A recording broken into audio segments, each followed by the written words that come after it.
मैं 35 साल तक भिक्षा मांग करके खाया हूं। मैं 35 साल तक भिक्षा मांग करके खाया हूं।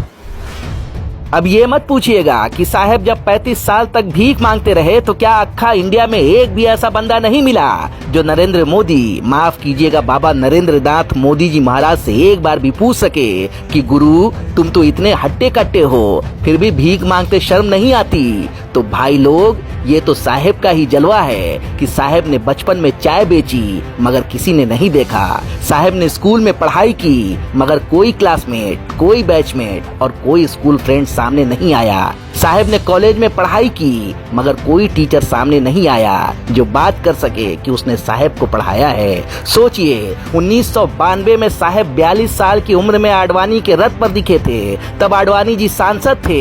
जाहिर है तब आडवाणी जी इनसे भीख मंगवा के अपना खर्च तो चलाते नहीं रहे होंगे। मतलब ये हुआ कि साहेब उससे पहले ही भीख मांगते रहे होंगे। साहेब ने कहा 35 साल भीख मांगे, मतलब 42 में से 35 साल निकाल दें तो बचे 7 साल, यानी साहेब 7 साल की उम्र से भीख मांगना शुरू कर चुके थे। इस निष्कर्ष के बाद कई अहम सवाल उठते हैं।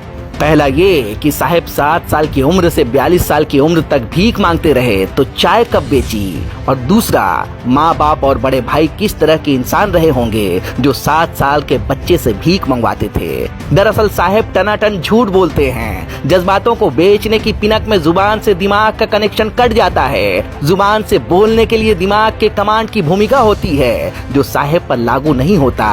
दरअसल ये झूठ हमारी राजनीति के उदंड हो जाने का शोकगीत है, हमारे नेताओं के झूठे हो जाने का यशगान है और सत्ता की कुर्सी पर बैठे लोगों के उज्जट हो जाने का अराजक अभियान है। ऐसे झूठ को सुनने के लिए भी हिम्मत चाहिए और उसमें विश्वास करने के लिए जरूरी है कि सुनने वाला भी उज्जट और बेशर्म हो। भारतीय जनता पार्टी के लिए साहेब का ये झूठ अपने सीने में धसाया जाने वाला कृति स्तंभ है। अपने सतरंगी झूठ के साथ भारतीय राजनीति की शालीन परंपरा में बीजेपी के प्रधानमंत्री ने बेशर्मी की नाल ठोक दी है।